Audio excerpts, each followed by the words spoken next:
Assalamualaikum warahmatullahi wabarakatuh. Welcome back with me, Fatih Bagus Assalamuddin here. Today, I will discuss about language acquisition.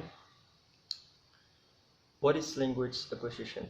So, the development or evolution of someone's language acquisition is influenced by natural factors, cognitive development, sociocultural background, and heredity. Jadi perkembangan atau evolusi penguasaan bahasa seseorang itu dipengaruhi oleh beberapa faktor, teman-teman. Yang pertama yakni faktor alam. Yang kedua perkembangan kognitif.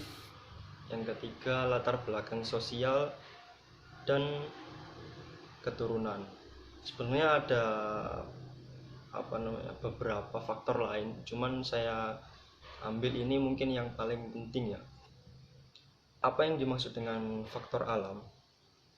Jadi dalam pemerolehan bahasa, baik bahasa pertama maupun bahasa yang kedua, banyak sekali teori yang mendasari bagaimana proses semua itu terjadi, pemerolehan bahasa itu terjadi. Teori yang paling umum dan mendasar adalah teori behaviorisme dan teori kognitivisme. Nah, konsep dari teori behaviorisme dilandasi anggapan bahwa seseorang setelah lahir tidak memiliki apa-apa, sehingga dalam pemerolehan bahasa, lingkungan menjadi faktor yang sangat berperan penting. Jadi behaviorisme itu mengacu pada peran penting lingkungan. Dengan kata lain, lingkunganlah yang paling banyak memberi sumbangsi kepada seorang dalam memperoleh bahasanya. Lain halnya dengan teori nativisme ya. Jadi kalau teori nativisme ini, seseorang sejak lahir sudah memiliki suatu alat pemerolehan bahasa yang disebut dengan language acquisition device atau bisa disingkat LAD. Melalui alat ini, seseorang dapat memperoleh bahasa. Namun, dengan catatan, demikian alat pemerolehan bahasa tersebut dapat berfungsi apabila, ini dengan catatan bahwa language acquisition device itu berfungsi jika lingkungan yang ditempati oleh seorang tersebut mendukung. Terlepas dari kedua teori tersebut, sebenarnya mirip-mirip ya. Jadi dari kedua teori tersebut memang peran lingkungan yang sangat berpengaruh. Peran lingkungan yang menjadi salah satu faktor yang paling penting bagi pemerolehan bahasa seseorang. Contoh saja bisa kita bayangkan seseorang yang hidup di lingkungan bagus ya, bisa dibilang bagus. Mungkin bisa kita contohkan pondok pesantren seperti itu. Pemerolehan bahasa anak pasti akan tidak berbau-bau kotor, mungkin seperti itu ya. Jadi apa yang dibicarakan itu bisa dibilang bagus. Nah, berbeda dengan seorang anak yang kehidupannya itu mungkin di jalanan atau kehidupannya di perkampungan yang mungkin bisa dibilang dalam tanda kutip jelek seperti itu ya. Jadi mungkin yang dibicarakan atau omongan yang keluar dari mulutnya bisa berupa perkataan kotor dan lain-lain seperti itu. Jadi intinya lingkungan memang sangat berperan penting bagi pemerolehan bahasa seseorang ya. Kemudian apa sih yang dimaksud dengan perkembangan kognitif? Kecerdasan seseorang atau kecerdasan seorang anak mempengaruhi proses pemerolehan bahasanya. Contoh, seorang bayi ya. Seorang bayi yang masih memiliki tingkat intelektual yang bisa dibilang rendah ya, rendah atau bukan rendah sih ya, sederhana, bisa dibilang seperti itu. Mungkin yang masih sederhana, belum kompleks. Semakin bayi itu tumbuh dan berkembang serta mulai mampu memahami lingkungan sekitarnya ya, maka bahasanya pasti mulai berkembang dari tingkat yang sangat sederhana menuju yang lebih kompleks. Tapi perkembangan seorang anak, bayi satu dengan yang lainnya pasti ada perbedaan ya. Ada yang mungkin lebih cepat, ada yang lambat. Semua itu tergantung rangsangan dari orang tuanya juga. Apakah orang tuanya mau melatih mengajak bicara, mungkin bisa mama, apakah rata-rata kan yang dibicarakan kan mama atau papa seperti ya. Dari kecil sudah dilatih untuk bicara mama, mungkin mereka masih terbata-bata mama, tapi lama-lama pasti akan bisa mengucapkan. Kemudian apa yang dimaksud dengan faktor latar belakang sosial? Nah, latar belakang sosial itu mencakup struktur keluarga ya teman-teman. Struktur keluarga, afiliasi kelompok sosial, dan lingkungan budaya. Nah, ini memungkinkan terjadinya perbedaan serius dalam pemerolehan bahasa. Ada pendapat dari Vygotsky ya. Dia mengatakan bahwa semakin tinggi tingkat interaksi sosial sebuah keluarga, semakin besar pula peluang anggota keluarga tersebut untuk memperoleh bahasa. Sebaliknya, semakin rendah tingkat interaksi sosial sebuah keluarga, semakin kecil pula peluang anggota keluarga memperoleh bahasa. Hal ini hal lain yang turut berpengaruh adalah status sosial. Jadi anak yang berasal dari golongan mungkin bisa dibilang stratanya tinggi ya, pasti pemerolehan bahasanya berbeda dengan mereka yang hidup dari keluarga mungkin yang sederhana. Contoh, seorang anak yang hidup berkecukupan di kehidupan seorang hukum, seorang orang tuanya bekerja sebagai hukum seperti itu ya, pasti yang dibicarakan pasti tingkat levelnya pasti berbeda dengan anak yang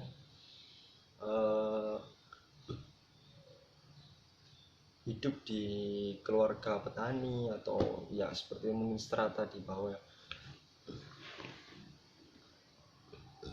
Tapi saya pikir terlepas dari perkataan Vygotsky ya, saya pikir seorang anak yang hidup di keluarga yang bisa dibilang rendah atau sederhana, mungkin bisa dari keluarga petani, mereka bisa lebih menggunakan bahasanya itu lebih bijak dan bisa lebih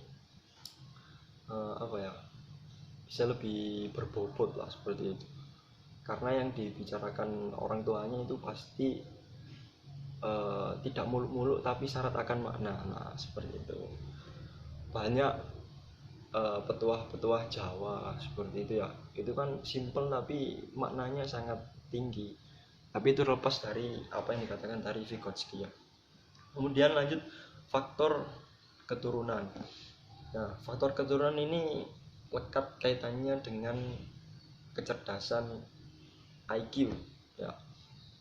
Jadi tingkat kecerdasan IQ seorang anak itu mempengaruhi seberapa cepat dan ya sangat mempengaruhi pemerolehan bahasanya. Bagi anak yang memiliki kualitas IQ yang tinggi, mungkin akan bisa lebih banyak dan akan bisa lebih cepat pemerolehan bahasanya. Kemudian kepribadian dan gaya pemerolehan bahasa. Kreativitas seseorang dalam merespons sesuatu sangat menentukan perolehan bahasa. Daya bertutur dan bertingkah laku yang menjadi kepribadian seorang turut mendukung sedikit banyak variasi-variasi tutur bahasa. Jadi kepribadian juga berpengaruh. Contoh saja seorang anak yang memiliki kepribadian yang suka bergaul dan gampang dekat dengan orang-orang baru, pasti pemrograman bahasanya akan lebih banyak dibanding dengan anak-anak yang memiliki kepribadian mungkin sedikit pendiam ya, seperti itu. Jadi dia kurang berinteraksi dengan lingkungan sekitarnya. Oke, jadi itu beberapa faktor yang mempengaruhi language acquisition ini. Nah, language acquisition ini dibagi menjadi dua, teman-teman. Yang pertama yakni first language, tentu saja mungkin teman-teman sudah banyak yang tahu first language, dan yang kedua yakni second language acquisition. Nah, first language acquisition ini dibagi menjadi tiga. Yang pertama, firstly yakni mother tongue, yaitu bahasa ibu. Mother tongue is the first language that is mastered by humans from birth through interaction with family and social community. Jadi bahasa ibu adalah bahasa pertama yang dikuasai oleh manusia sejak lahir melalui interaksi dengan keluarga dan komunitas sosial. Simpelnya bahasa ibu itu apa yang pertama kali diajarkan oleh ibu Anda, ibu teman-teman semua, apa yang pertama kali diajarkan oleh orang tua, bahasa apa yang pertama kali diajarkan oleh orang tua Anda. Kebanyakan bahasa ibu ini berupa bahasa daerah ya. Contoh saya, keluarga saya asli Jawa, jadi bisa dibilang bahasa ibu saya yakni bahasa Jawa. Kemudian muncul pertanyaannya, bagaimana dengan keluarga yang memiliki background orang tuanya itu berbeda daerah. Contoh, ayahnya Jawa, otomatis apa yang dibicarakan kan menggunakan bahasa Jawa. Kemudian ibunya dari Minangkabau, otomatis yang apa yang diomongkan kan menggunakan bahasa Minang ya, meskipun nanti kalau di mix bisa campur. Cuman ya tidak melulu apa yang diajarkan ibu saja yang merupakan bahasa pertama ya. Jadi itu bisa dibilang kedua-duanya adalah bahasa ibu. Ayahnya mengajarkan bahasa Jawa, kemudian ibunya mengajarkan bahasa Minangkabau ya. Jadi seperti itu simpelnya, bahasa ibu, bahasa pertama yang kalian peroleh itu apa dari orang tua. Kalau Jawa ya Jawa, kalau luar Jawa ya luar Jawa. Kemudian secondly is formal education. Formal education is education in school that are obtained regularly, systematically and multi-level. Jadi pendidikan formal itu bisa dibilang pendidikan di sekolah yang diperoleh secara teratur, sistematik dan multi-level. Setelah memperoleh bahasa ibu, kita juga mendapatkan first language kita itu di sekolahan ya. Jadi kalau first language kan interaksinya bersama keluarga dan komunitas sosial di sekitar keluarga kita ya. Kalau di formal education ya, kita mendapatkan pemrograman bahasa pertama kita itu di pendidikan formal di sekolahan. Kemudian thirdly, informal education. Informal education is a path of family and environmental education in the form of independent learning activity. Jadi pendidikan informal bisa dibilang adalah jalur pendidikan keluarga dan lingkungan dalam bentuk kegiatan belajar independen. Bisa dibilang ini kayak semua kita mengikuti kursus privat di rumah atau ke rumah gurunya seperti itu ya. Jadi berupa kegiatan belajar yang independen, tidak formal atau tidak di sekolahan. Bisa kita ketika belajar ngaji di pondok atau di madrasah diniyah seperti itu ya. Itu pendidikan informal. Jadi first language itu ada 3, mother tongue bahasa ibu, kemudian pendidikan formal dan pendidikan non formal informal.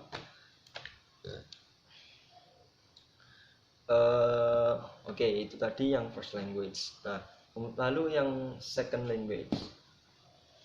Nah, language that is not the mother tongue,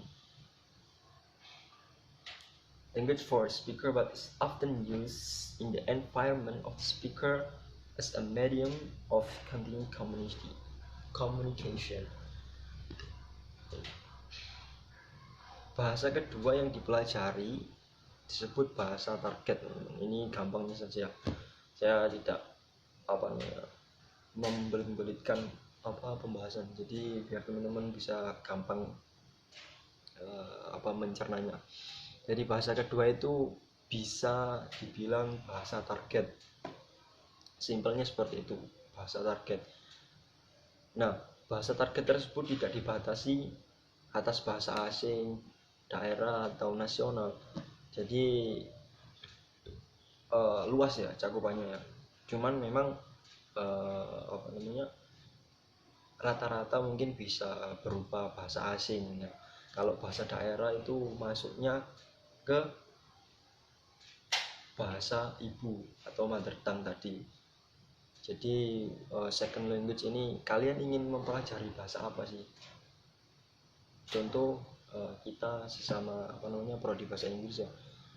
Bahasa target kita adalah bahasa Inggris. Jadi apa yang ingin kita pelajari itu merupakan bahasa kedua kita. Nah, saya lupa tadi. Jadi bahasa pertama atau first language itu kita pelajari tanpa sadar. Jadi ya mengalir apa adanya saja seperti itu. Nah, sedangkan second language ini kita mempelajarinya itu atas dasar kesadaran kita sendiri atau keinginan kita sendiri ya, keinginan untuk mempelajari bahasa target itu. Contoh mungkin kita ingin belajar bahasa bahasa Korea atau bahasa Jepang, bahasa Inggris. Kalau bahasa daerah mungkin kalau saya Jawa ya bahasa target saya mungkin ingin belajar bahasa Mandarin, bahasa Sumatera, orang Sumatera atau orang-orang Sulawesi. Nah, seperti itu. Ya, simpelnya seperti itu, teman-teman. Saya pikir ini cukup mudah untuk dipelajari.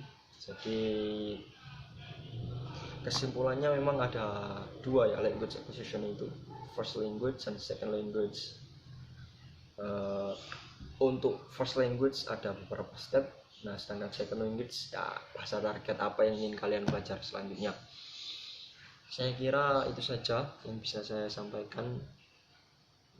Semoga bisa bermanfaat dan teman-teman semua bisa mencerna apa yang saya sampaikan.